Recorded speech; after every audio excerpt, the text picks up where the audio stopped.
সুপ্রিয় শিক্ষার্থীবৃন্দ, আমি নাফিজা সিদ্দিকী। আজকে আমি আপনাদের সাথে মানুষ বাঁচে তার কর্মের মধ্যে, বয়সের মধ্যে নহে, এই ভাব সম্প্রসারণটি আলোচনা করব। তো ক্লাসটি শুরুর পূর্বে নিয়মিত এই ধরনের ভিডিও নোটিফিকেশন সবার প্রথমে পেতে চ্যানেলটি সাবস্ক্রাইব করে পাশে থাকা বেল নোটিফিকেশনটি প্রেস করে দিন। তাহলে চলুন আজকে ক্লাসটি শুরু করা যাক। মানুষ বাঁচে তার কর্মের মধ্যে, বয়সের মধ্যে নহে। ভাব সম্প্রসারণ। মানুষের জীবনকাল বা আয়ুর পরিমাপ করা হয় বৎসর গণনায়।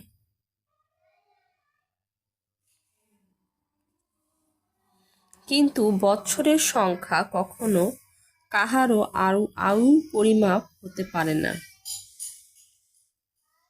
কোনো মানুষ তার সমস্ত জীবনের মধ্যে যে পরিমাণ কর্ম সম্পাদন করে তাহাই তার আয়ুর পরিমাপ।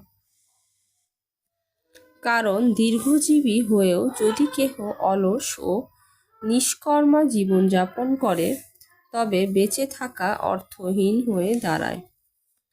কর্মের মধ্যে জীবনের অভিব্যক্তি ও চাঞ্চল্য প্রকাশ পায়।